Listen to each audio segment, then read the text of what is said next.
Hey team, how we going? It is Kaz here from the trenches with Kaz, and today is the dead day of the week. It's Wednesday. We don't normally have a stream on Wednesdays. However, while we were sleeping last night, Pete Hegseth, the Secretary of State of the Department of War, came out and said some words that absolutely got me wet, so to speak. So we're going to cover that tonight.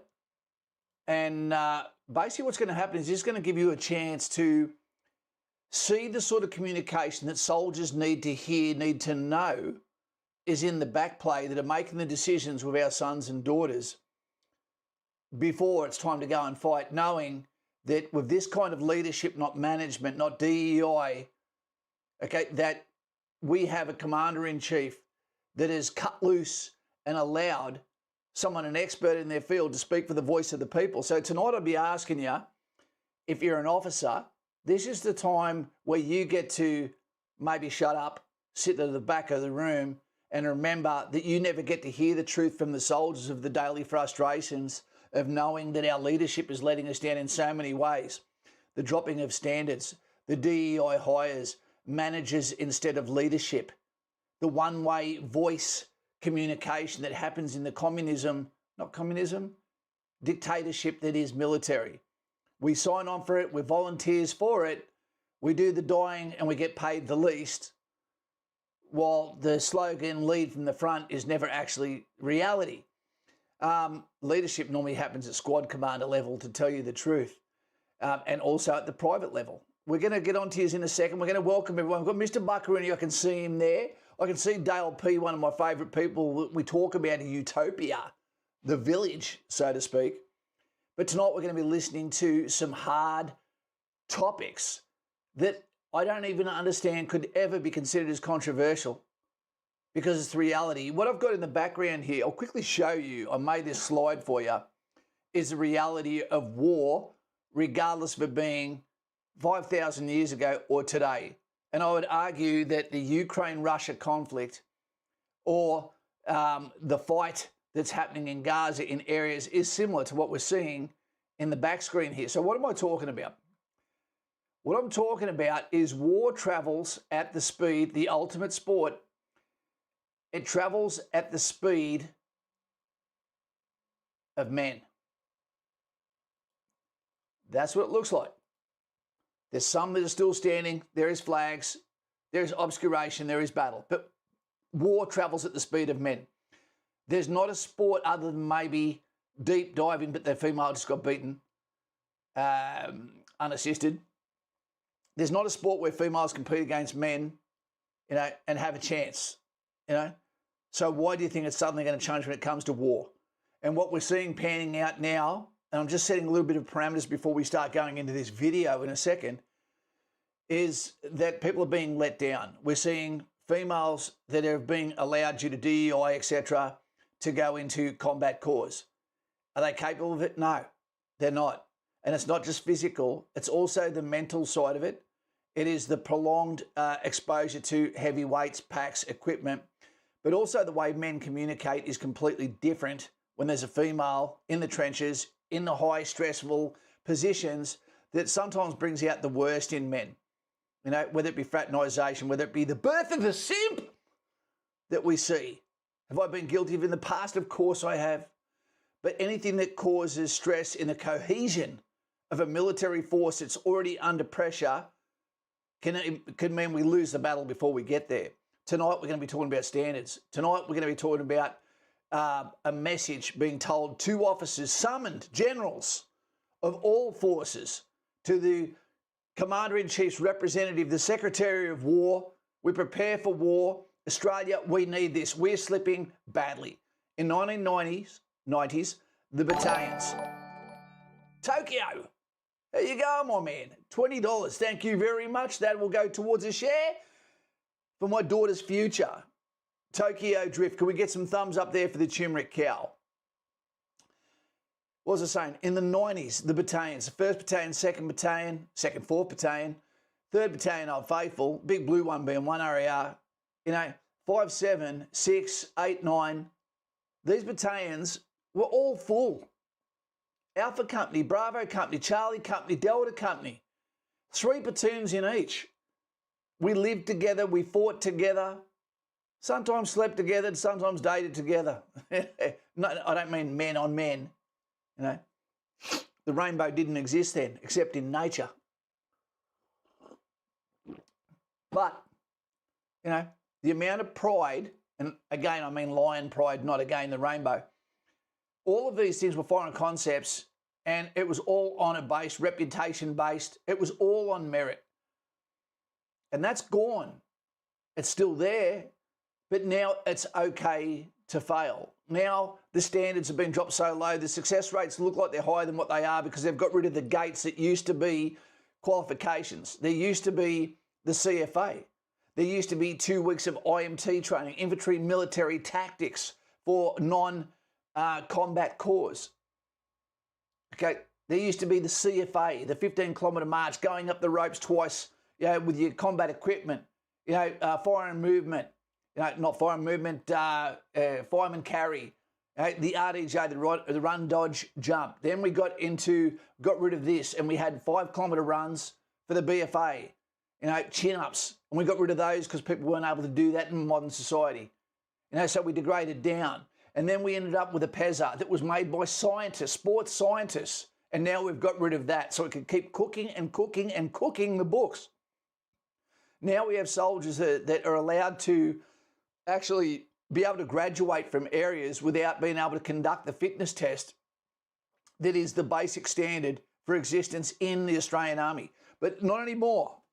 Not anymore. If you're a general, if you're General Stewart, you know, if you're the Chief of the Defence Force, you should be watching this, you should be listening and saying it's time to get on board. A politician has no fucking right to drop HR into the military. We are there when they fail, so they should listen to us.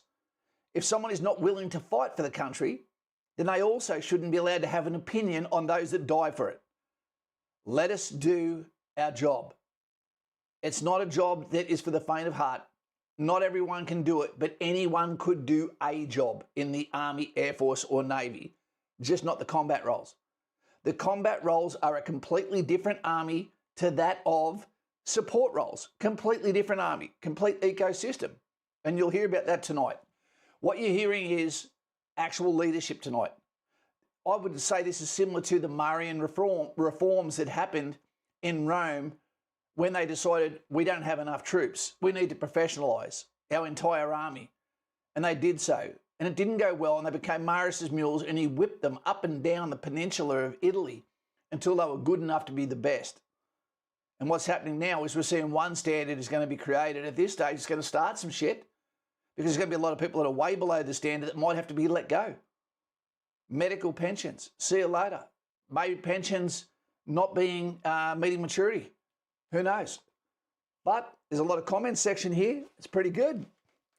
So we're going to get into it. We'll quickly see what you guys got to say, and then we're going to put the video on.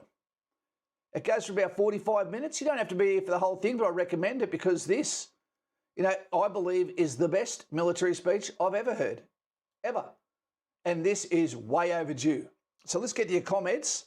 If this is your first time here, make sure that you jump into subscribing to the channel where you've got an element of freedom of speech, except for one moron we had to get rid of in comments. It was going on with shit, you know, Father of the Year, maybe not. Tygon, AKs, what gave up my bad habits of training to join the ADF to protect our country? Thank you for being an inspiration in protecting our country, mate. I loved it. Never felt like a day of work. G'day, Jenny G. We've got Mr. Buckaroony, Australian Generals are yes men for elbow, Kaz. Yep, I'm starting to see that. No way Miles will ever come out and do what Hegseth did. The fact that we've got, what's his name, Kevin Rudd, still as an ambassador in the USA is all we need to know. And Dan Andrews going to Chinese war parades. He should be in shackles.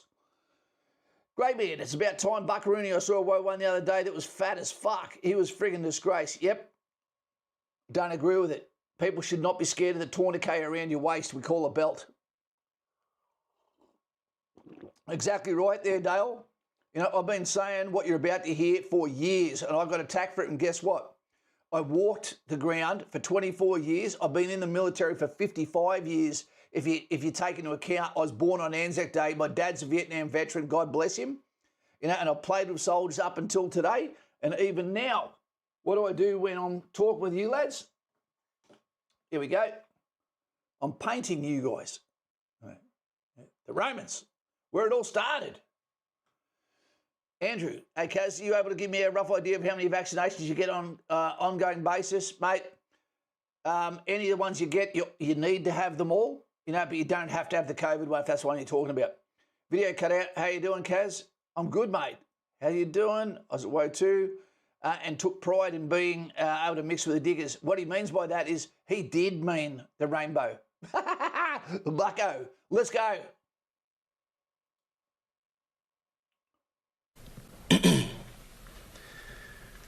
Please take your seats.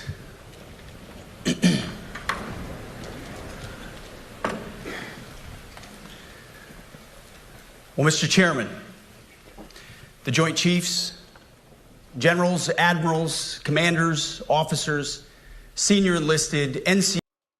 Just remember, these are all generals that are sitting in front of him. They are being read their rights. If the shoe fits, wear it, is what he's saying. He's handing them the sword to say, this is what the Commander-in-Chief wants.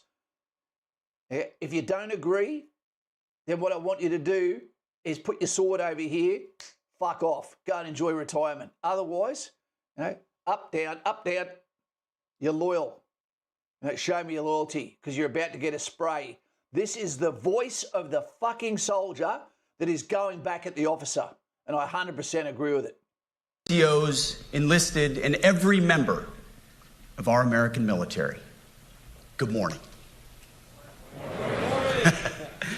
Good morning, and welcome to the War Department. Because the era of the Department of Defense is over.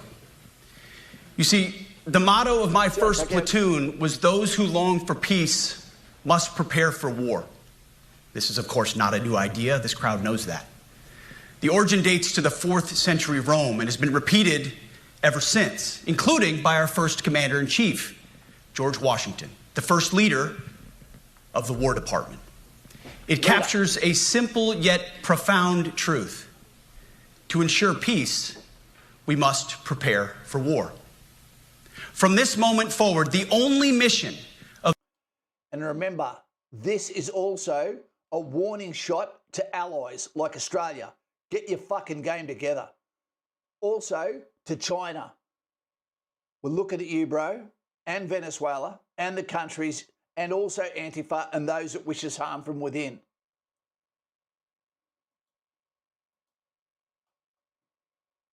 Of the newly restored Department of War is this: warfighting, preparing for war and preparing to win. Unrelenting and uncompromising in that pursuit. Not because we want war, no one here wants war, but it's because we love peace. We love peace for our fellow citizens. They deserve peace, and they rightfully expect us to deliver it. Our number one job, of course, is to be strong so that we can prevent war in the first place. The president talks about it all the time. It's called peace through strength. And as history teaches us, the only people who actually deserve peace are those who are willing to wage war to defend it. That's why pacifism is so naive and dangerous. It ignores human nature and it ignores human. This is the danger of immigration, unearned immigration.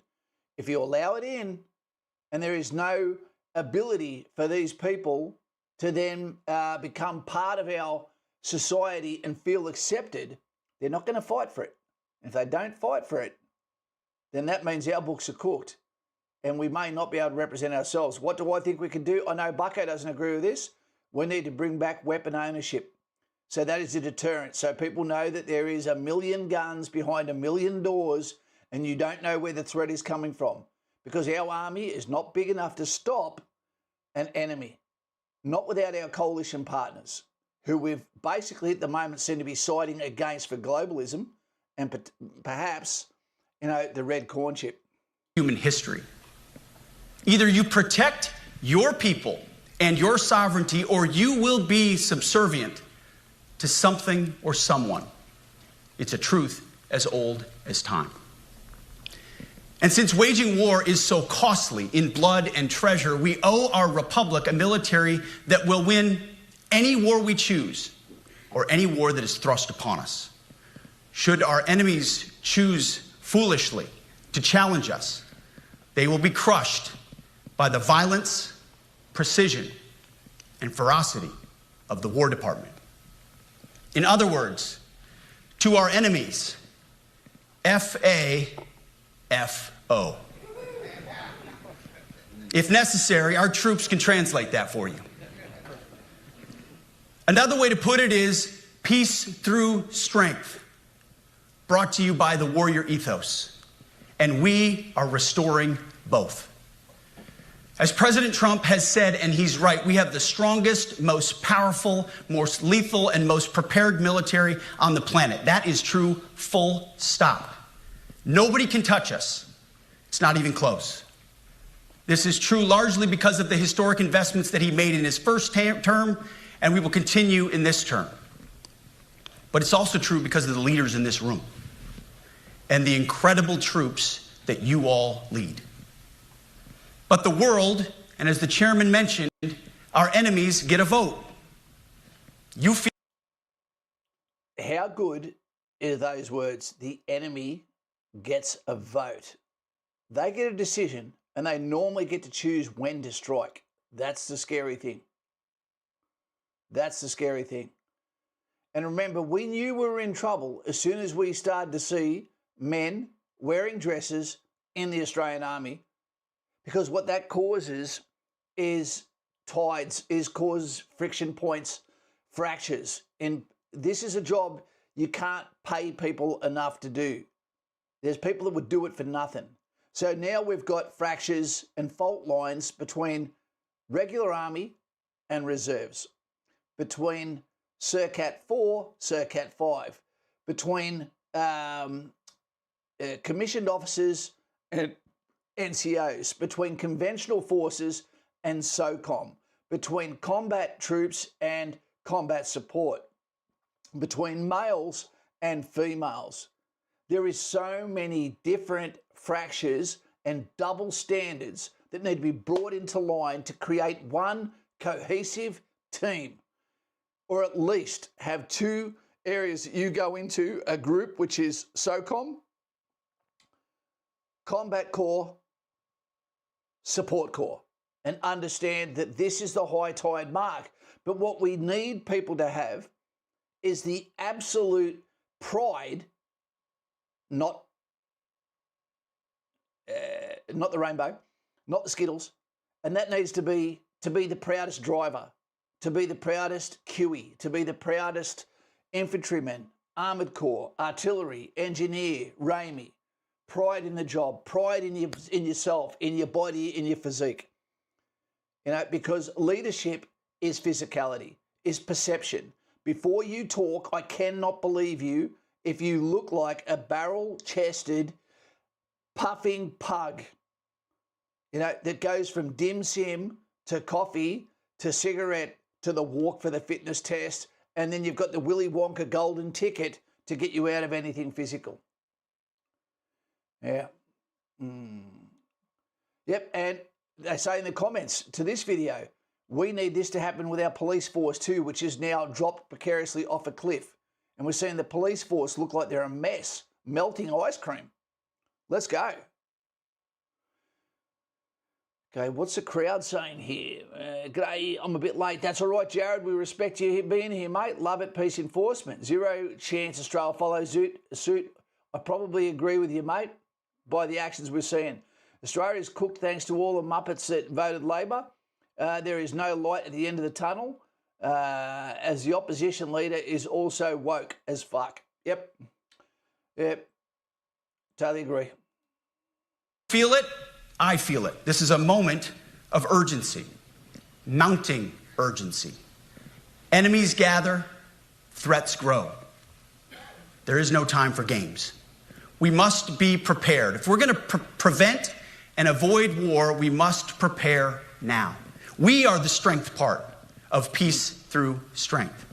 And either we're ready to win or we are not. You see, this urgent moment, of course, requires more troops, more munitions, more drones, more Patriots, more submarines, more B-21 bombers. It requires more innovation, more AI in everything and ahead of the curve. More cyber effects, more counter-UAS, more space, more speed. America is the strongest, but we need to get stronger and quickly. We also need more people like you. We need more training institutes to be able to give quality instructors a chance to get people like you, HR, the chance to represent yourself, your family, okay, and your will for stability and a better Australia for your children in the future. Some self-pride, so to speak. You know, that's what we need. We need a bigger army, you know, and we need more units, and we need to start making history today. You know, we're a formidable country, and everyone knows who we are. But I fear that we are relying too much on our deeds of the past, on the backs of the Anzacs, you know, and do we have enough pioneers to forge the future? We'll see. And I don't think we're going to have a choice soon enough. We're going to get called out. The time is now, and the cause is urgent. The moment requires restoring and refocusing our defense industrial base, our shipbuilding industry, and onshoring all critical components. It requires, as President Trump has done, getting our allies and partners to step up and share the burden. America cannot do everything. The free world requires allies with real hard power, real military leadership, and real military capabilities. The War Department is tackling and prioritizing all of these things. And I'll be giving a speech next month that'll showcase the speed, innovation, and generational acquisition reforms we are undertaking urgently. Likewise, the nature of the threats we face in our hemisphere and in deterring China is another speech for another day, coming soon. This speech today, as I drink my coffee, this speech today is about people, and it's about culture. The topic today is about the nature of ourselves. Because no plan, no program, no reform, no formation will ultimately succeed unless we have the right people and the right culture at the War Department. If I've learned one core lesson in my 8 months in this job, it's that personnel is policy. Personnel is policy. The best way to take care of troops is to give them good leaders committed to the warfighting culture of the department. Not perfect leaders, good leaders. Competent, qualified, professional, agile, aggressive, innovative, risk-taking, apolitical, faithful to their oath and to the Constitution. Eugene Sledge, in his...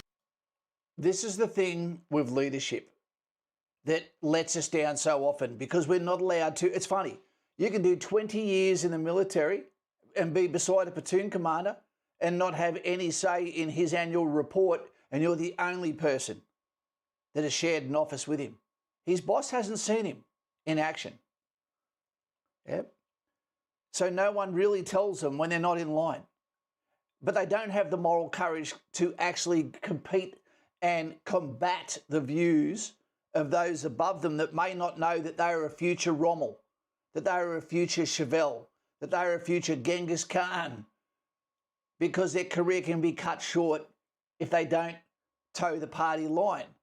But if they don't have moral courage, but they expect your kid to have physical courage in the face of bullets, then who in actual fact has the leadership at all? It's a scary concept.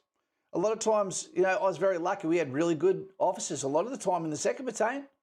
And I worked with some of the best officers in Tactics Wing. And I trained some amazing officers at Tactics Wing as well.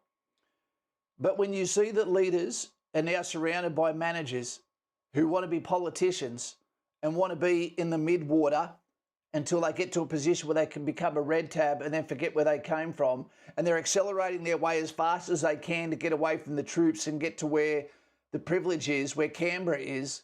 Were they ever a leader, or were they a sociopath that was just wanted to be the centre of the story? You know?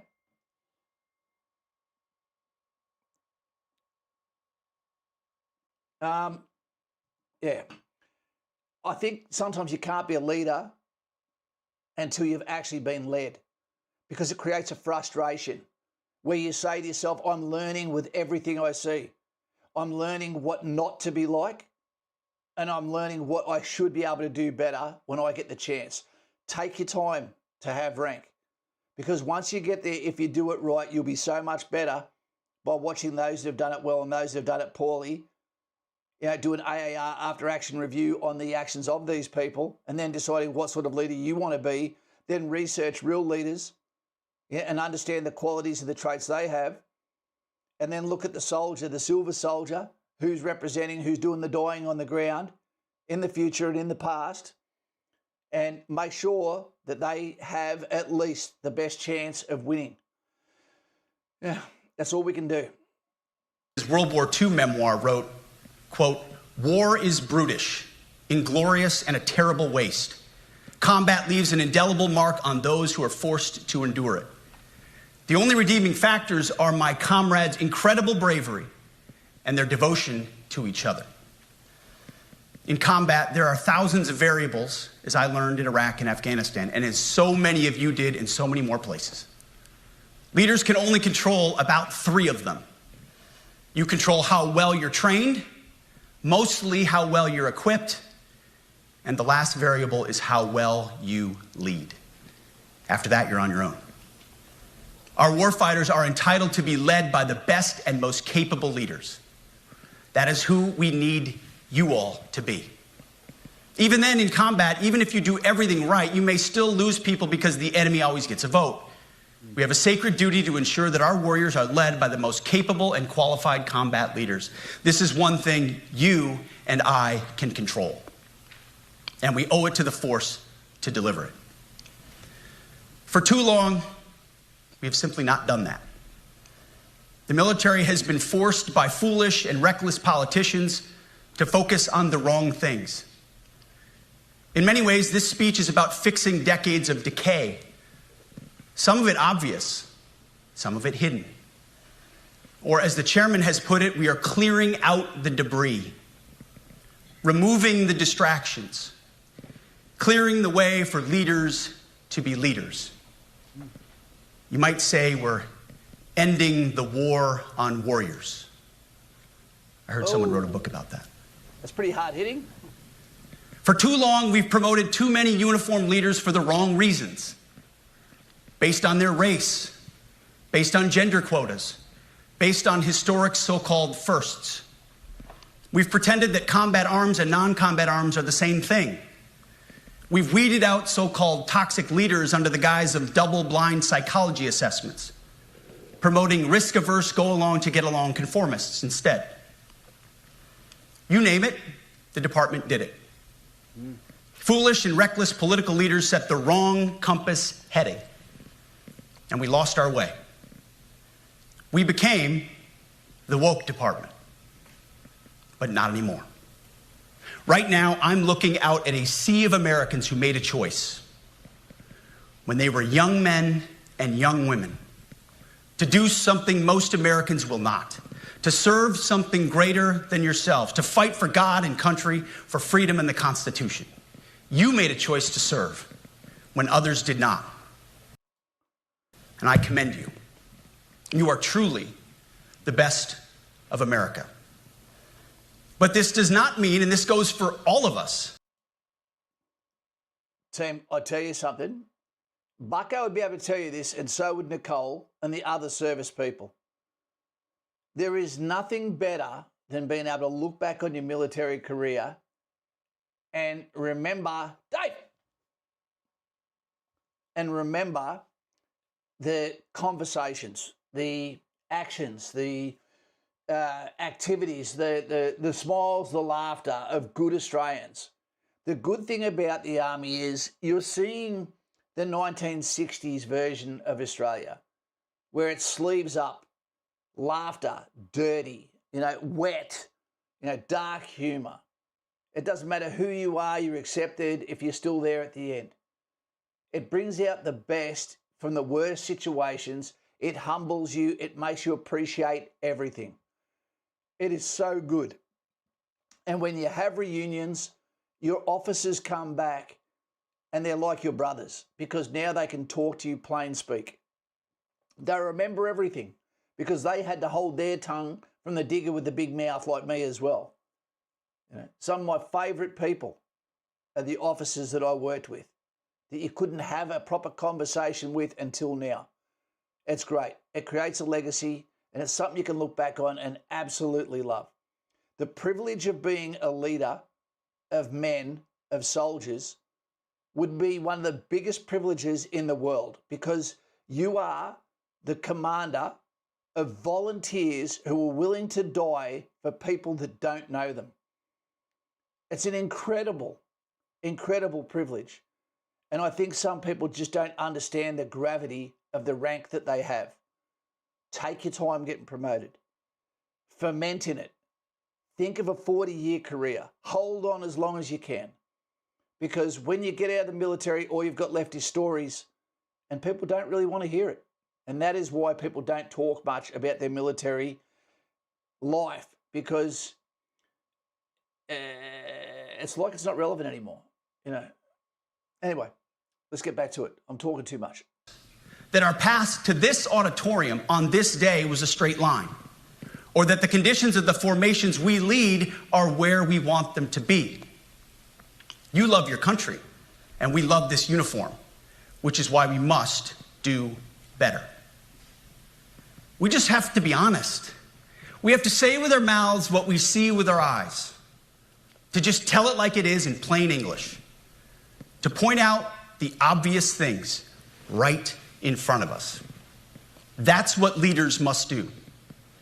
We cannot go another day without directly addressing the plank in our own eye, without addressing the problems in our own commands and in our own formations. This administration has done a great deal from day one to remove the social justice, politically correct, and toxic ideological garbage that had infected our department, to rip out the politics. Yes, baby. No more identity months, DEI offices, dudes in dresses. Yes. No more climate change worship. No more division, distraction, or gender delusions. No more debris. As I've said before, and will say again, we are done with that shit. I've made it my mission to uproot the obvious distractions that made us less capable and less lethal. That said, the War Department requires the next step. Underneath the woke garbage is a deeper problem, and a more important problem that we are fixing and fixing fast. Common sense is back at the White House, so making the necessary changes is actually pretty straightforward. President Trump expects it. And the litmus test for these changes is pretty simple. Would I want my eldest son, who is 15 years old, eventually joining the types of formations that we are currently? So this is where I heard up to. There is an incredibly hard-hitting message that he's about to say about his own son and the relevance of leadership, and his contribution. This is incredible coming from a father, but it should be the minimum standard. Where do I vote? So this guy, in case you don't know, he is actually a military veteran. I believe he was in Iraq and Afghanistan. And he has senior commanders now saying that he's out of line, that are speaking on MSNBC, all of these mainstream left-leaning media platforms. Mate, this is the way soldiers think. What he's saying, that's what they want to hear. Popcorn in their hands, listening to someone that's giving the microphone now to the soldier, to the frustrations that he suffers, to the Gold Star mothers that have lost their children, people like Jody and Maddie, her husband, Jane Meredith Hupp, Ed B. Ed B. Jr.'s out there at the moment. This is his fucking boss. Nutsu Cow White Warrior. I love it. Even if you're black, you can be white. And white is right. Let's go. He who stands beside me is my brother, regardless of colour. Couldn't give a shit. I am colourblind. My food is yours. But don't pull your dick out in front of me because me missus might leave me. Oh, that's why I don't have one. Yeah. You take it easy. Let's go. Wielding. Because my son is no more important than any other American citizen who dons the cloth of our nation. Well said. He is no more important than your son. All precious souls made in the image and likeness of God. Every parent deserves to know that their son or their daughter that joins our ranks is entering exactly the kind of unit that the Secretary of War would want his son to join. Think of it as the golden rule test. We should have... Jesus said... We should have in Australia Gold Star mothers. That is something we should take from America. You've lost your child, you should have a voice at the table for Australia's future. Okay? If we could, I'd love to see Turning Point Australia, Turning Point UK, Turning Point Canada. We saw before, I am Charlie Kirk, someone with conventional views about family, country, nationalism. You know, they're all the things that we're supposed to be about. Why is the world so confused? And I don't believe there's a chance that we're coming back together. You know, people go, what if there's a civil war? There's been a civil war been going for a long time now, since before 2016. We're just seeing it out in the public. Do unto others that's what you would have done unto yourself. It's the ultimate simplifying test of truth. Thanks, Harley. The new War Department golden rule is this: do unto your unit as you would have done unto your own child's unit. Would you want him serving with fat or unfit or undertrained troops? Or alongside people who can't meet basic standards? Or in a unit where standards were lowered so certain types of troops could make it in? In a unit where leaders were promoted for reasons other than merit, performance, and warfighting? The answer is not just no, it's hell no. This means at the War Department, first and foremost, we must restore a ruthless, dispassionate, and common sense application of standards. I don't want my son serving alongside troops who are out of shape, or in combat unit with females who can't meet the same combat arms physical standards as men, or troops who are not fully proficient on their assigned weapons, platform, or task, or under a leader who was the first, but not the best. Wow. Standards must be uniform, gender neutral, and high. If not, they're not standards. They're just suggestions. Bam. Suggestions that get our sons and daughters killed. When it comes to combat arms units, and there are many different stripes across our joint force, the era of politically correct, overly sensitive, don't hurt anyone's feelings leadership ends right now. At every level, either you can meet the standard, either you can do the job, either you are disciplined, fit, and trained, or you are out. And that's why today, at my direction, and this is the first of 10 Department of War directives that are arriving at your commands as we speak and in your inbox. Today, at my direction, each service will ensure that every requirement for every combat MOS, for every designated combat arms position, returns to the highest male standard only. Because this job is life or death. Standards must be met. And not just met, at every level we should seek to exceed the standard, to push the envelope, to compete. It's common sense. And core to who we are and what we do. It should be in our DNA. Today, at my direction, we are also adding a combat field test for combat arms units that must be executable in any environment at any time and with combat equipment. These tests, they'll look. So Pete Hegseth wants to bring in a test, yet Australia is either dropping the standard or getting rid of their tests. Did you know at the School of Infantry, it used to be a gate, whether it made sense or not, that when you got to the traverse ropes, that you did that on a Friday, which was an introduction to the obstacle course, which is hard as hell in the School of Infantry, hard as hell, you know, and you have to be able to get over every single obstacle, including the first one, which is a traverse rope. So if you couldn't do the regain method, not going underneath the rope, the regain method on the Friday, then you had to lose your weekend and come back on the Saturday, and the PDIs would then try to get you through the traverse rope. If you still couldn't do it, you were back squatted. It was one of the gates. You know, and then we did the obstacle course sequentially after that, you know, and then at hardcore, if you got to hardcore and you couldn't complete the obstacles, you came back the next day. And then because that means you failed hardcore.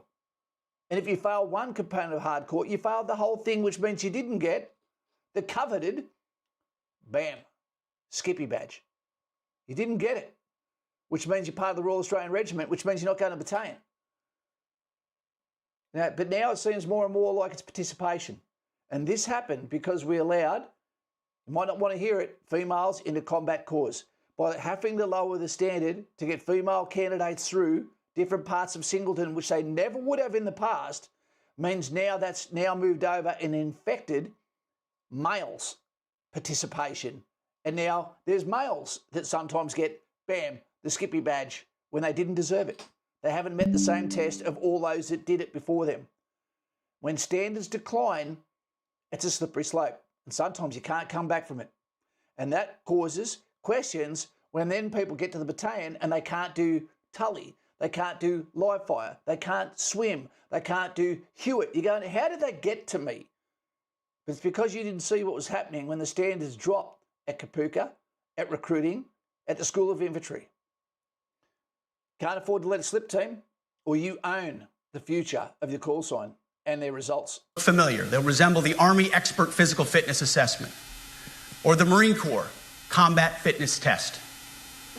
I'm also directing that warfighters in combat jobs execute their service fitness test at a gender-neutral, age-normed male standard scored above 70%. It all starts with physical fitness and appearance. If the Secretary of War can do regular, hard PT, so can every member of our joint force. Frankly, it's tiring to look out at combat formations, or really any formation, and see fat troops. Likewise, it's completely unacceptable to see fat generals and admirals in the halls of the Pentagon and leading commands around the country and the world. It's a bad look. It is bad, and it's not who we are. So whether you're an airborne ranger or a chairborne ranger, a brand new private or a 4-star general, you need to meet the height and weight standards and pass your PT test. Get taller. And as the chairman said, yes, there is no PT test. But today, at my direction, every member of the joint force at every rank is required to take a PT test twice a year, as well as meet height and weight requirements twice a year, every year of service. Also today, at my direction, every warrior across our joint force is required to do PT every duty day. Should be common sense. I mean, most units do that already, but we're codifying it. And we're not talking like hot yoga. Bam, did you know in 3 Brigade, it was a fantastic thing that came in by brigade commander, and it came down that every person, okay, in 3 Brigade, you were not allowed to log onto your computer until you'd done PT. And it didn't that only lasted a year or two. But what a fantastic incentive. Good for the mind, good for the body, good for the organisation, great for the morale, great for the wives to see their men coming home. Leave your boots on, son. Yeah. And the paperwork can always wait, because I'll tell you something else. When we go to overseas, The first thing that happens when an operational op-ord comes out and we get told it's time to ramp up and prepare for war, to seek out and close the enemy, to kill or capture him, to seize and hold ground, to repel attack by day or night regardless of season, weather or terrain, the very first thing that happens is bam, arms, push all the paperwork off the table, and then we get down to the gritty shit.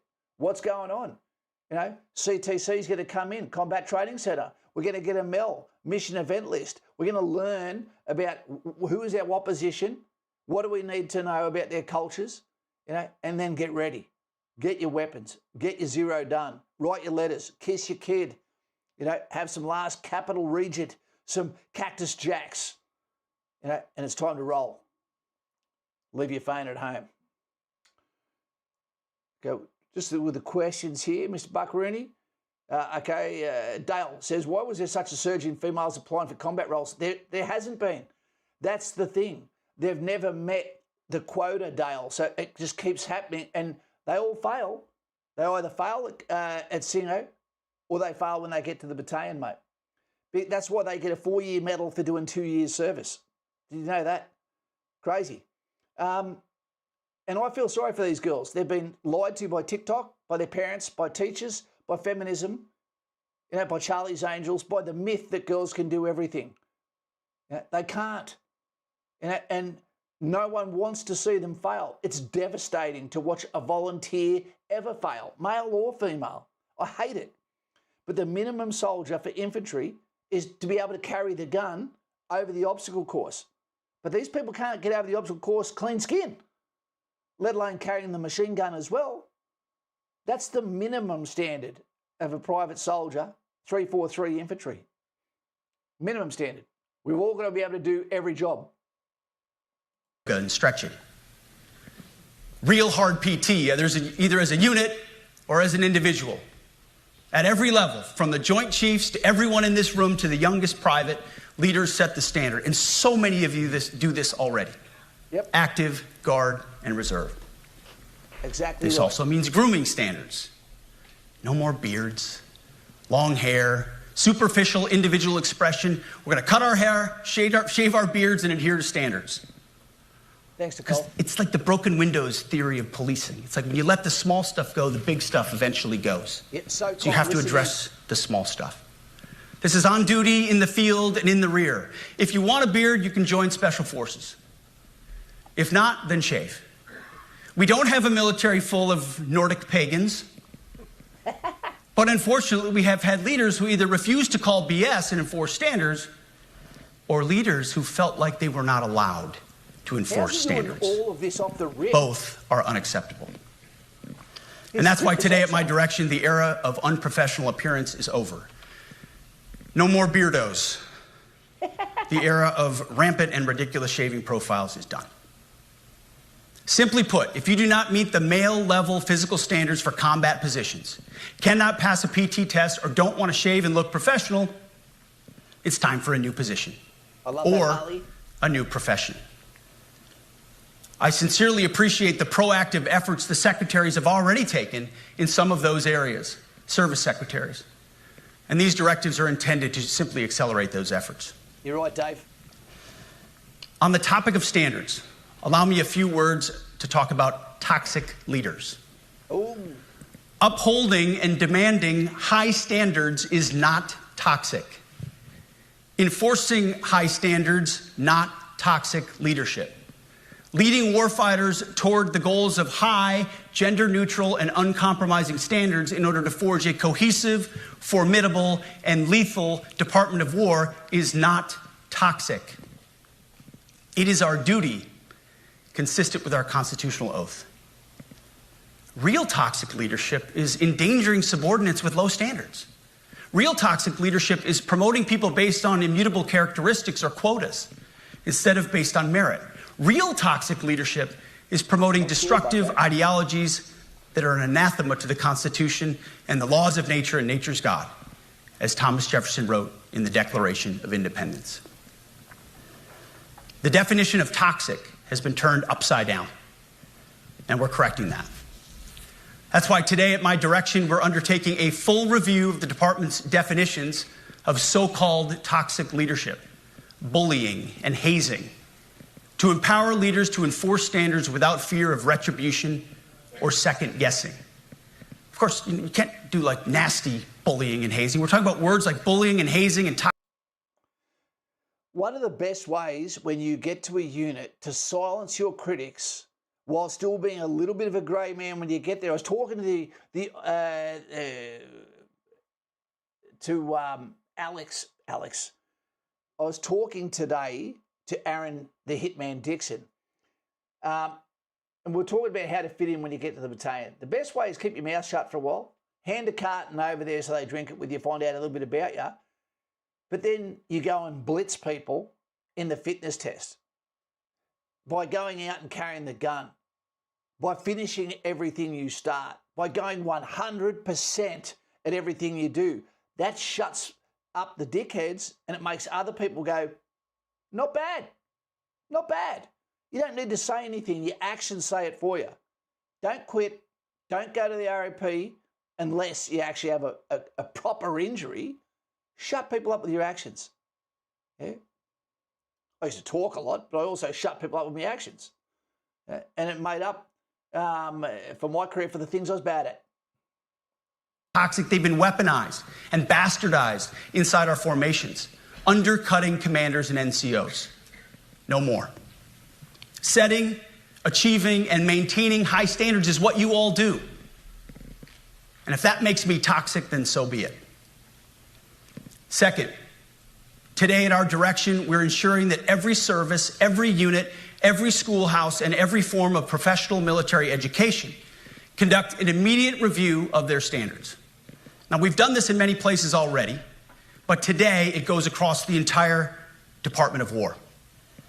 Any place where tried and true physical standards were altered, especially since 2015 when combat arms standards were changed to ensure females could qualify, must be returned to their original standard. Bam! Other standards have been manipulated to hit racial quotas as well, which is just as unacceptable. This too must end. Merit only. The president talks about it all the time. Merit-based. Respect. Here are two basic frameworks I urge you to pursue in this process. Standards I call, my staff's heard all about them, the 1990 test and the E6 test. The 1990s test is simple. What were the military standards in 1990? And if they have changed, tell me why. They've changed. Was it a necessary change based on the evolving landscape of combat? Nope. Or was the change due to a softening, weakening, or gender-based pursuit of other priorities? Yep. 1990s seems to be as good a place to start as any. And the E6 test. Ask yourself, does what you're doing make the leadership, accountability, and lethality efforts of an E6, or frankly an 03, does it make it easier or more complicated? Does the change empower staff sergeants, petty officers, and tech sergeants to get back to basics? The answer should be a resounding yes. The E6 test, or 03 test, clarifies a lot, and it clarifies quickly. We've got to pause for a second. Because war does not care if you're a man. Team, we've got a Gold Star mother in the chat, a lovely lady who's lost a son, and that's Jody Stevens from the USA, our coalition sister. Can we get some thumbs up, some g'day to lovely Jody? Jody, I'm going to the most beautiful beach almost in the world, in a couple of days for photography for you. But bam, to James Meredith and to Ian Turner. They fell on the same day. You're always in our hearts, Jody. We've got John. Finally made it for a stream. Good to have you here, Johnny. You know, it's one of my favourite names. I lost a brother. His name was John. Jody says the women are not as strong or fast as the men, so the tests have been dumbed down. It is true. And it doesn't have to be a point of contention. It's a point of fact. You know, the whole point about being a cold-faced warrior and the gunfighter is you're not supposed to let the emotions creep in. Another example of that is when your buddy gets hit, you don't rush to him to help him. You know, you help your mate by hurting the guy that hurt your mate. And then there's a break in the firefight and he gets looked after by you or by depth, but you don't help him by getting emotional and rushing to where the field of fire, tunnel of fatal funnel, you know, is being accurate. Look at all those g'days to Jody. We don't have to translate that from English to you, do we, Jody? I love your videos, photos and drone footage. I need to get more for you, darling. You know, hopefully it's not as bleak as what I've made in the background here. And it's great to see your country is getting online. As they say, we are all Charlie Kirk. Alan. G'day, Alan. How you going, mate? He's sending a thumbs up to the heart of the USA, you know, and Australia. And the one thing I can say to you, Jody, I apologise for whatever Australia is doing at the leadership level at the moment to make themselves unlovable, you know, to not only the Australian people, you know, but to the... or a woman. Neither does the enemy, nor does the weight of your rucksack, the size of an artillery round, or the body weight of a casualty on the battlefield who must be carried. This, and I want to be very clear about this, this is not about preventing women from serving. We very much value the impact of female troops. Our female officers and NCOs are the absolute best in the world. Tulsi Gabbard. But when it comes to any job that requires physical power to perform in combat, those physical standards must be high and gender neutral. If women can make it, excellent. If not, it is what it is. If that means no women qualify for some combat jobs, so be it. That is not the intent, but it could be the result. So be it. It will also mean that weak men won't qualify because we're not playing games. This is combat. This is life or death. As we all know, this is you versus an enemy hell-bent on killing you. Yep. To be an effective, lethal fighting force, you must trust that the warrior alongside you in battle is capable, truly physically capable of doing what is necessary under fire. You know, this is the only standard you would want for your kids and for your grandkids. Apply the War Department Golden Rule, the 1990 test, and the E6 test, and it's really hard to go wrong. Third, we are attacking and ending the walking on eggshells and zero defect command culture. A risk-averse culture means officers execute not to lose instead of to win. A risk-averse culture means NCOs are not empowered to enforce standards. Commanders and NCOs don't take necessary risks or make tough adjustments for fear of rocking the boat or making mistakes. A blemish-free record is what peacetime leaders covet the most, which is the worst of all incentives. Yep. We as senior leaders need to end the poisonous culture of risk aversion and empower our NCOs at all levels to enforce standards. Truth be told, for the most part, we don't need new standards. We just need to reestablish a culture where enforcing standards is possible. And that's why today at my direction, I'm issuing... You know, one of the funny things is we don't even need new officers. We've got enough officers. We can get rid of half of the officers of our top brass. Probably at least half or more. You know, and the lieutenants that are lieutenants right now, let them stay as lieutenants for 10 years. Give them a certain rank designation that shows their seniority. Let them stay in leadership positions. Love it. Make the best franchise. Ivan Cleary. Let them be a leader if they choose to be one. Give them pay rises as it goes. Let it be a career leader instead of trying to be a general. You know, you're just trying to be a guy that stays with the lads. You know, keeping that separation, but be the best platoon commander you can be. Could you imagine how good a platoon commander would be after 10 years of a platoon? It'd be fantastic.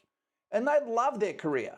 Imagine getting out as a lieutenant, but with increments of pay that are going up, but the coalface hasn't changed.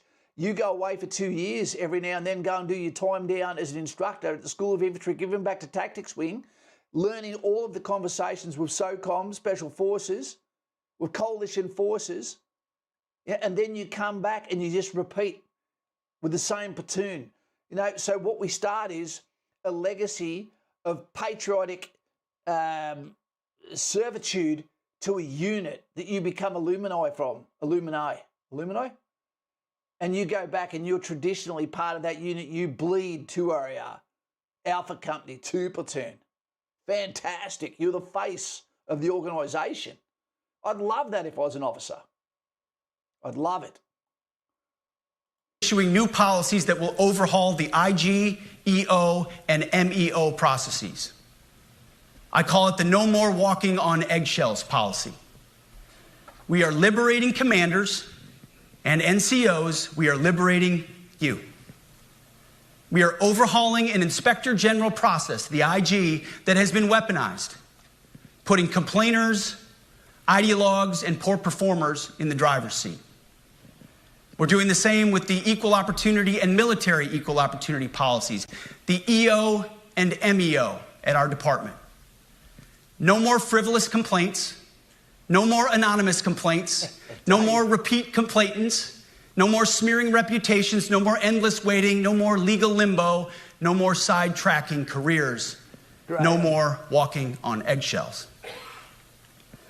Of course, being a racist has been illegal in our formations since 1948. The same goes for sexual harassment. Both are wrong and illegal. Those kinds of infractions will be ruthlessly enforced. But telling someone to shave or get a haircut or to get in shape or to fix their uniform or to show up on time or to work hard, that's exactly the kind of discrimination we want. We are not civilians. You are not civilians. You are set apart for a distinct purpose. So we as a department need to stop acting and thinking like civilians and get back to basics and put the power back in the hands of commanders and NCOs. Commanders and NCOs who make life and death decisions. Commanders and NCOs who enforce standards and ensure readiness. Commanders and NCOs who in this War Department have to look in the mirror and have to pass the golden rule test. My kids, your kids, America's sons and daughters. Bam. So I urge you all here today and those watching, take this guidance and run with it. The core of this speech is the 10 directives we're announcing today. They were written for you, for Army leadership, for Navy leadership, for Marine Corps leadership, for Air Force leadership, Space Force leadership. These directives are designed to take the monkey off your back and put you, the leadership, back in the driver's seat. Move out with urgency because we have your back. I have your back. And the Commander-in-Chief has your back. Bam. And when we give you this guidance, we know mistakes will be made. It's the nature of leadership. But you should not pay for earnest mistakes for your entire career. And that's why today, at my direction, we're making changes to the retention of adverse information on personnel records that will allow leaders with forgivable, earnest, or minor infractions to not be encumbered by those infractions in perpetuity. That's excellent. People make honest mistakes, and our mistakes should not define an entire career. Otherwise, we only try not to make mistakes, and that's not. More to that, that should also go to alcohol-related incidents. We have a policy that is so draconian against men and women who make an alcohol-related incident. Everyone knows that you fuck up on the piss. Now, everyone knows that. You know, daughter's calling. Daughter's calling. The business we're in. We need risk takers and aggressive leaders and a culture that supports you. Fourth, at the War Department, promote. Hi. I'm trying to call you before. Yeah, I'm online, Bubby. Oh, I'm sorry. That's okay. I'm talking to the world. How's your day? Good. Call me after, okay? Okay, I'll call you after. I love you.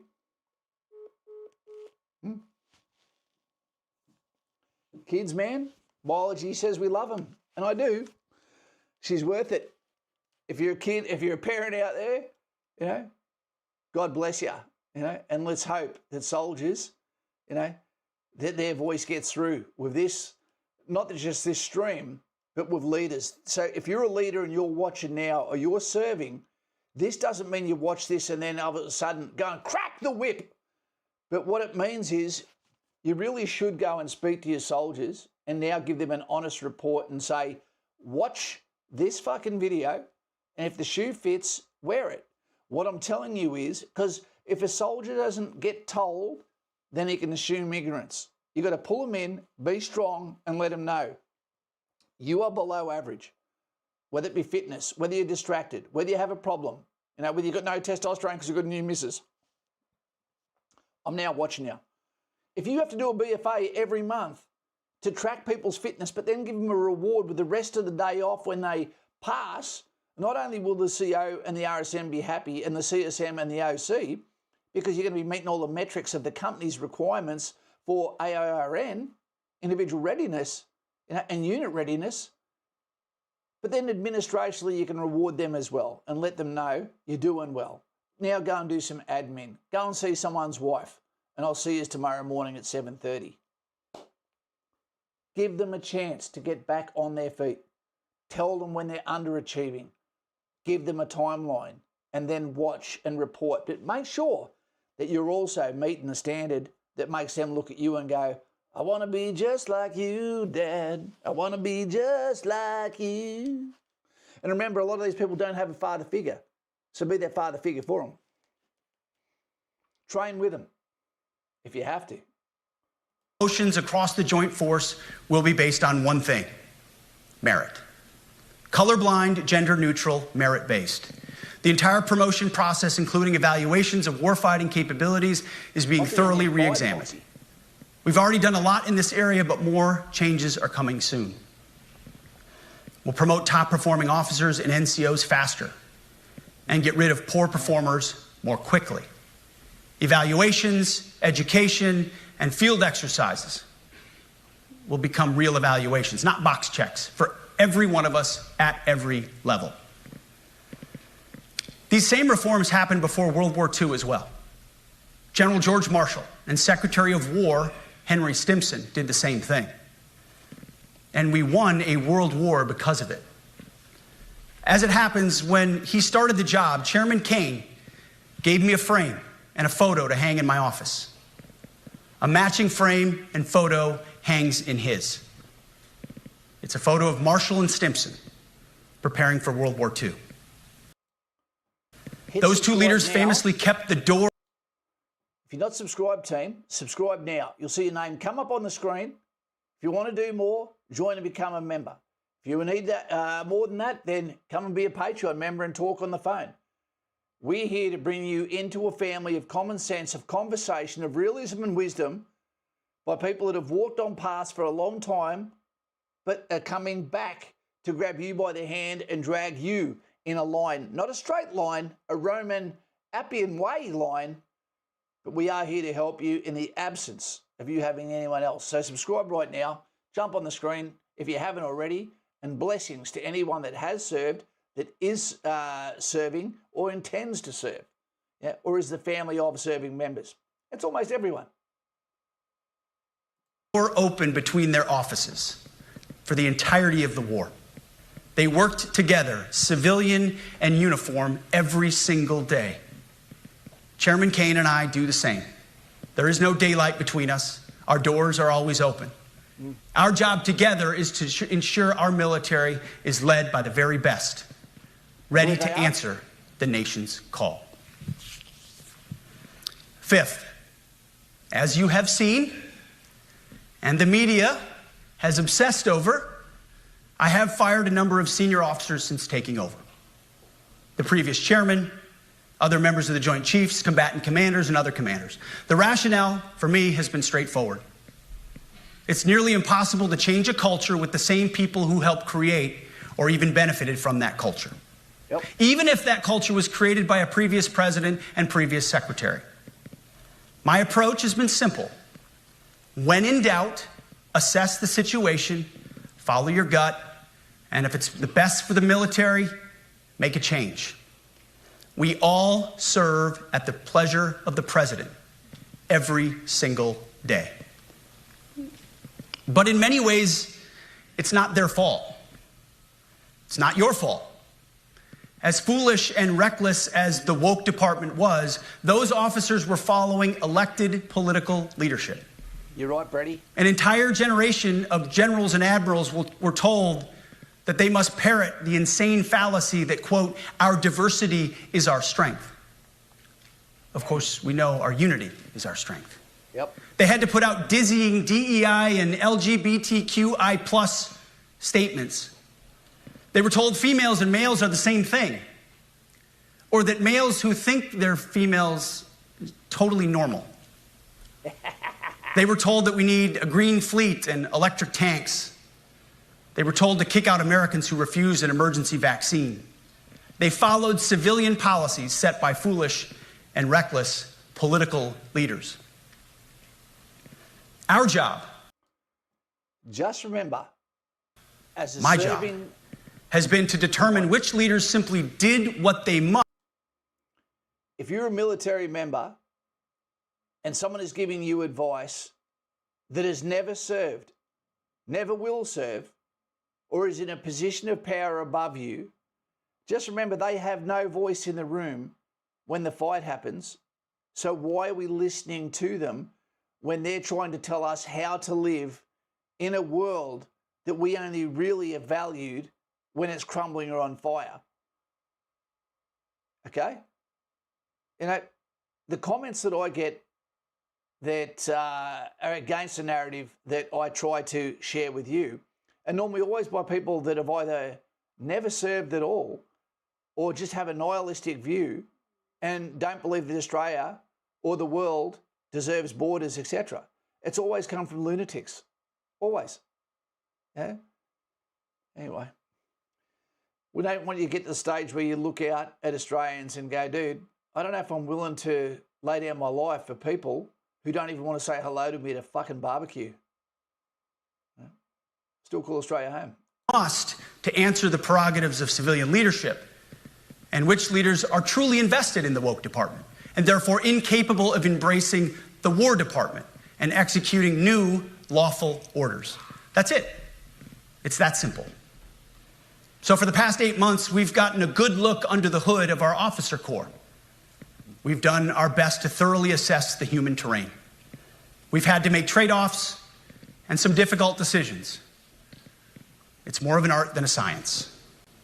We have been and will continue to be judicious, but also expeditious. The new compass heading is clear. Out with the Shirellis, the Mackenzies, and the Millies, and in with the Stockdales, the Schwarzkopfs, and the Pattons. More leadership changes will be made, of that I'm certain.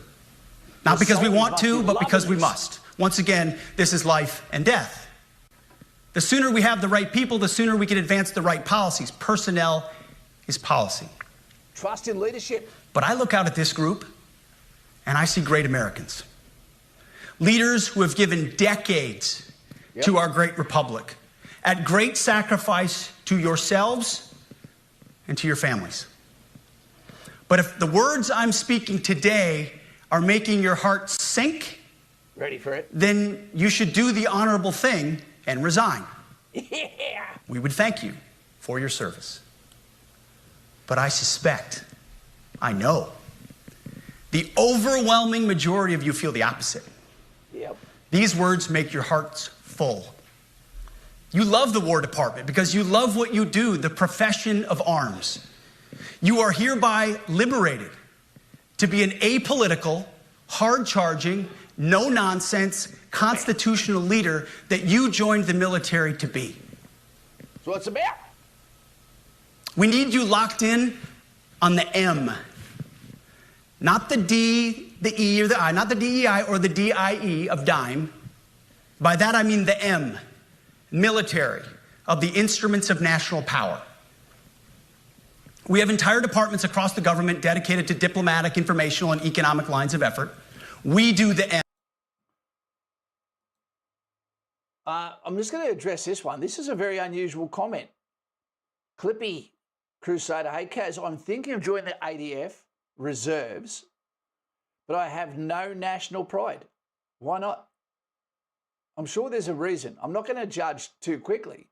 How come you don't have national pride? How old are you? I'm only interested in the training. Is this a bad excuse to join? I'd say yes, unless it's going to be an educational journey for you. If you've got no national pride, I suggest you look at a few videos on the Anzacs. Have a look at a few videos on the history of Australia, and this is one of the most successful experiments that's happened in the history of the world. Australia is not that far over 200 years old, and we're already classed as a first world nation in the top 10 countries of the world, when there's countries as old as Greece and all the South American countries are still developing nations. There's plenty of reasons to be proud. Proud of the Anzacs, proud of the battlers, proud of the farmers, proud of our sportsmen, of our sportswomen. Now, we've got some incredibly amazing people that all come from Australia. All over the world loves Australia. Why don't you? You're from here. That's an incredible comment. I don't know if you just said it flippantly, but I don't want anyone beside me if they don't love the country.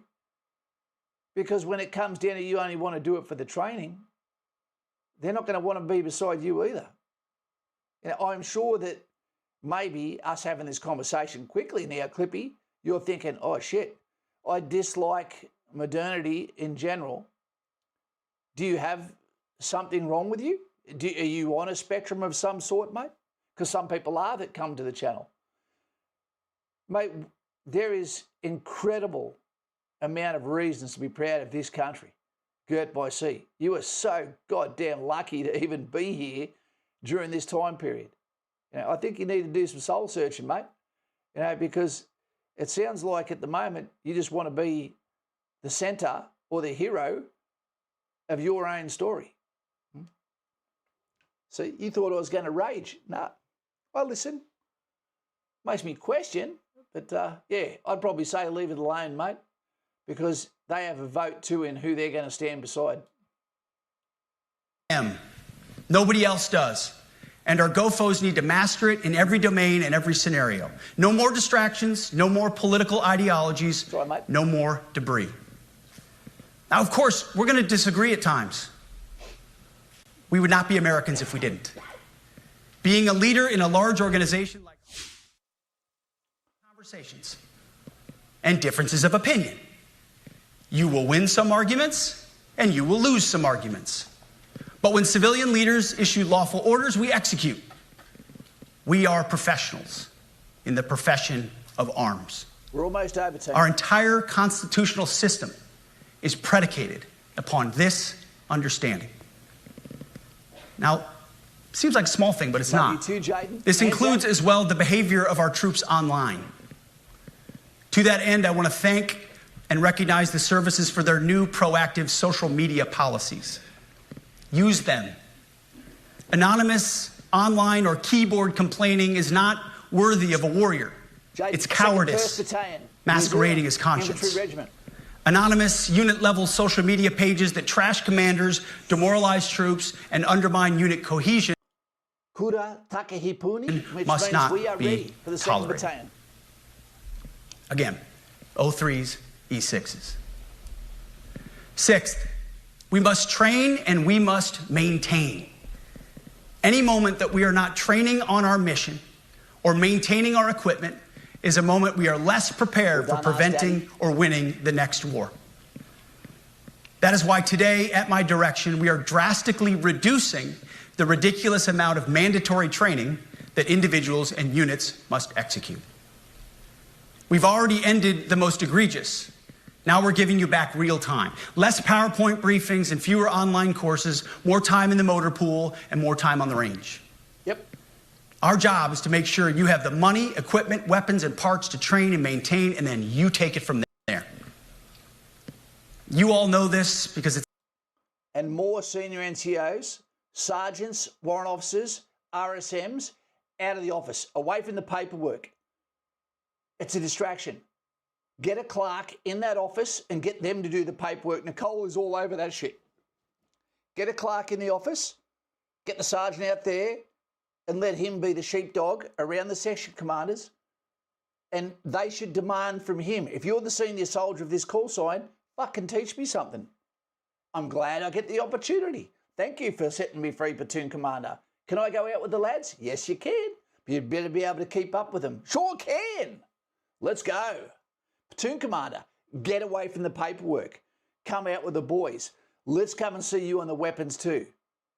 Yeah? Boss, you want to come to PT? Just joking. Yeah? Have competition. Excellence through competition, reward, and ranking. If you're an officer out there, who's the best section in your call sign? And what's the benefit of being the best section in the call sign? Do they normally fall into the depth position? Because they're the ones that save the day in the assault. Not forward left section, not front right section. It's the guys that come through, over the top, fight through, okay, and then move off to a flank and cut through during the third phase of the attack, the exploitation, and take out the enemy. The depth is also where the senior section commander should be so that he can take over the platoon commander. If the platoon commander falls, the platoon sergeant doesn't take over the platoon. He brings up the depth section commander and then puts his hand up his ass after he takes it back out of the platoon commander's fallen ass, and then they continue on. Yep. There's a lot to learn, team. I'm here to teach. That's what I did. It's common sense. The tougher and the higher the standards in our units, the higher the retention rates in those units. Warriors want to be challenged. Troops want to be tested. When you don't train and you don't maintain, you demoralize. And that's when our best people decide to take their talents to the civilian world. Yep. The leaders who created the woke department have already driven out too many hard chargers. We reverse that trend right now. There is no world in which high-intensity war exists without pain, agony, and human tragedy. We are in a dangerous line of work. You are in a dangerous line of work. We may lose good people. But let no warrior cry out from the grave, if only I had been properly trained. We will not lose warfighters because we failed to train or equip them or resource them. Shame on us if we do. Train like your warriors' lives depend on it. They do. Because they do. To that point, basic training is being restored to what it should be. Scary, tough, and disciplined. We're empowering drill sergeants to instill healthy fear in new recruits, ensuring that future warfighters are forged. Yes, they can shark attack, they can toss bunks, they can swear, and yes, they can put their hands on recruits.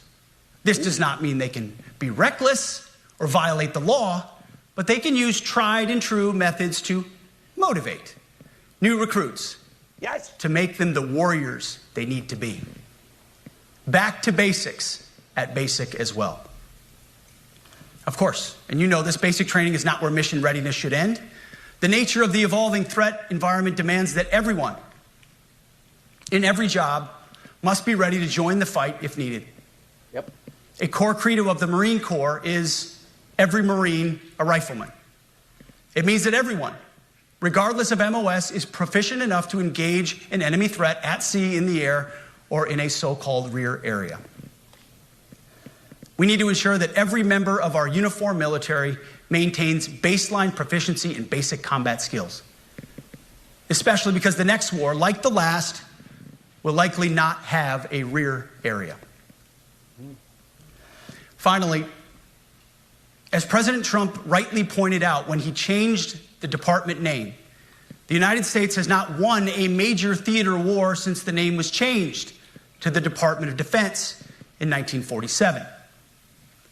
One conflict stands out in stark contrast: the Gulf War. Why? Well, there's a number of reasons, but it was a limited mission with overwhelming force and a clear end state. But why did we execute and win the Gulf War the way we did in 1991? There's two overwhelming reasons. One was President Ronald Reagan's military buildup gave an overwhelming advantage. And two, military and Pentagon leadership had previous formative battlefield experiences. The men who led this department during the Gulf War were mostly combat veterans of the Vietnam War. Yep. They said never again to mission creep or nebulous end states. The same holds true today. Our civilian and military leadership is chock full of veterans from Iraq and Afghanistan who say never again to nation building and nebulous end states. This clear-eyed view, all the way in the White House, combined with President Trump's military buildup, postures us for future victories if, and we will, and when we embrace the War Department. Yep. And we must. We are preparing every day. We have to be prepared for war, not for defense. We're training warriors, not defenders. We fight wars to win, not to defend. Defense is something you do all the time. It's inherently reactionary and can lead to overuse, overreach, and mission creep. War is something you do sparingly, on our own terms, and with clear aims. We fight to win. We unleash overwhelming and punishing violence on the enemy. We also don't fight with stupid rules of engagement. Before he gets on to that rules of engagement, which causes the problems I've got in my life and mind with Rwanda, I could imagine it's fairly accurate to say that the red corn chip is the monkey, and I'm predicting this, that although Donald Trump, the commander-in-chief, and I believe my commander-in-chief, I do believe that they're looking for a rooster to choke to teach the monkey a lesson. So if I was Maduro from Venezuela, if I was the people that wish harm on the American people internally, Chicago, Portland, Antifa, gangland, whatever it may be, or whether it be a country that wishes harm on the USA, just remember, they are looking for a rooster to fucking choke to teach the red corn chip that they are ready. And when it comes to it, this time there is no chance that the USA is going to walk away with an L. Do not ever bet against the USA. They're the best at everything. Unfortunately, their worst enemy lies within, and it's from ignorance. It's from the Democrat Party. There is a poison inside their nation, but it's also inside ours. And sometimes you need to look at a different way to skin the cat, but I think it's getting closer and closer to seeing a paramilitary involvement in the USA, to clean the scourge out. Because when you're in your own country and you're trying to bring down your own country, that's a traitor. And that's different. And that's not criminality. That's a military, response. Be very careful that you're not the fucking rooster. Because I tell you what, America's looking for a way to teach that monkey a lesson. Yeah. We untie the hands of our warfighters to intimidate, demoralize, hunt, and kill the enemies of our country. That's it, Jody. No more politically correct and overbearing rules of engagement. Just common sense, maximum lethality, and authority for warfighters. That's all I ever wanted as a platoon leader. And it's all my E6 squad leaders ever wanted, back to that E6 rule. We let our leaders fight their formations, and then we have their back. It's very simple, yet incredibly powerful. A few months ago, I was at the White House when President Trump announced his Liberation Day for America's trade policy. It was a landmark day. Well, today is another Liberation Day. The liberation of America's warriors, in name, in deed, and in authorities. You kill people and break things for a living. You are not politically correct and don't necessarily belong always in polite society. We are not an army of one. We are a joint force of millions of selfless Americans. We are warriors. We are purpose-built, not for fair weather, blue skies, or calm seas. We were built to load up in the back of helicopters, 5 tons, or Zodiacs, in the dead of night. Let's go. In fair weather or foul, to go to dangerous places, to find those who would do our nation harm, Roll the and inventory. deliver Say, I think. justice on behalf of the American people in close and brutal combat if necessary. You are different. Yes, Eric. We fight not because we hate what's in front of us. We fight because we love what's behind us. You see, the Ivy League faculty lounges will never understand us, and that's okay. Because they could never do what you do. The media will mischaracterize us, and that's okay. Because deep down they know the reason they can do what they do is you. In this profession, you feel comfortable inside the violence so that our citizens can live peacefully. In closing, a few weeks ago, at our monthly Pentagon Christian prayer service, I recited a commander's prayer. Before he does this, It's a simple yet meaningful. I ask you, as part of the conclusion of this video, as I appreciate you being here, and hopefully people will take this away and remember, that this is a turning point. The words have now been said. Would you rather in this world be a Jimmy Kimmel, or would you rather be a Charlie Kirk? And I will be unapologetically a Charlie Kirk every day of the week. Every day of the week. I am never going to be a Jimmy Kimmel. I don't want his money. I don't want his platform. I don't want his fucking friends. I'd rather be a veteran. I'd rather be a father. And I'd rather be a Christian valued man who gets up from chairs to allow others to sit despite the fact that my back is sore too. I'd always rather be a Charlie Kirk. What would you rather be? I encourage you to look it up if you've never seen it. But the prayer, it ends like this. And most of all, you gave all of yourself for me. Help me give all of myself for them. And amen. Amen. I have prayed this prayer many times since I've had the privilege of being your secretary. And I will continue to pray this prayer for each of you as you command and lead our nation's finest. Go forth and do good things, hard things. President Trump has your back, and so do I. Eric. And you'll hear from him shortly. Move out and draw fire, because we are the War Department. Godspeed. Room, attention. Team, what can we say? What can we say? I believe that was one of the best speeches that I've ever heard. And I do believe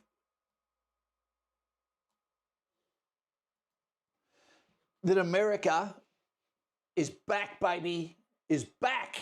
And you want them to be back. We need them to be back because the world listens. The only reason why people yell and scream and throw things is because they know they're not going to become the rooster. They're not going to get jacked. They go up to the line, but they don't go over it. I like the analogy. The goal would be was the same as way 2. Okay, E7. How good is this behind me, this picture? It's goddamn amazing. Wait a sec. I love it. I'm going to clip that one. I wish I could do something about the guy in the centre of the screen. That's a thumbnail right there. Charlie Kirk is Graham. Jaden, God-fearing Charlie Kirk. That was a man of moral courage, and that's the best you can have in this world, but you can't be stupid either. If you've got an SA, some guy with a $20 tracksuit, carrying a purse with a hoodie and a COVID face mask on, don't get in their way. Don't become another victim for them. But I've got to tell you, team, you've got some really, really good people that are representing you. Really good people. Guys and gals and leaders. There's been people from the UK that have done lateral transfers that now call Australia home. We've got Americans over here. We've got friends in the French Foreign Legion on Patreon now. The world is predominantly good, but there's a fuckwit at every party. There's always the guy that does the shit in the pool at 12 o'clock of a pool party. Don't let him get you down. Be the best you can be.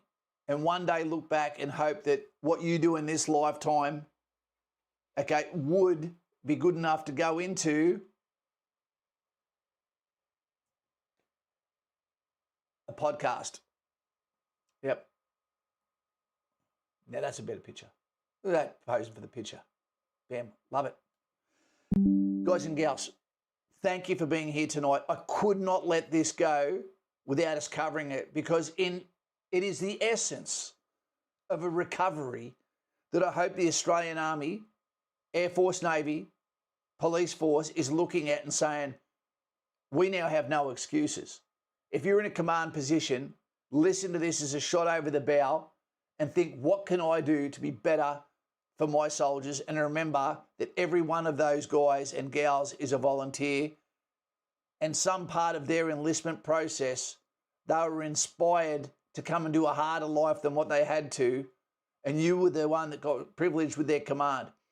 If you don't like them or you don't like their standards, before you cut them away, treat them like the broken bird, give them a chance for recovery, let them know where they're falling down, be part of the healing process, right? Give them the ability to get back into the good books and recover, and they might end up your best soldier, the best soldier. Jody, Dave D, Marine, Army, Navy, Air Force, each has a unique scale. There you go. All right, team.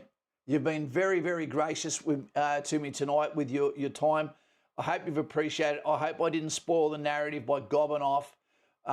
It seemed smooth from my angle. I don't know whether it was choppy from yours. But, yeah, let's get it done. It's 2 ranks up now. Okay.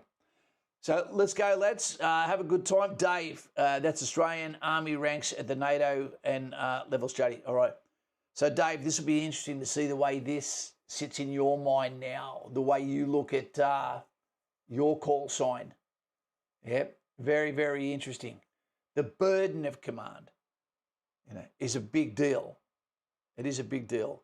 I appreciate everyone. I appreciate our coalition partners, Jody, a beloved sister of ours, Mr. Buckaroony, Nicole Kay, all of the moderators, Bretty, I don't think we saw Kay here today. We've got Jenny from the block, Foxy, I worked with Foxy. I went overseas with Foxhound. Guys and gals, take it easy. And remember, your freedom isn't free. And it feels like, one, the threat is closer than it's ever been. But it also feels like, the sheriff has come back home. He's back in town. Dad's come home. So let's go. Subscribe to the channel. If you're just watching this late, then you're worth defending. Let's do it. Don't be the rooster, because guess what? The monkey is about to get the show of his life. Enjoy paradise, Charlie Kirk. Christian soldiers, let's go.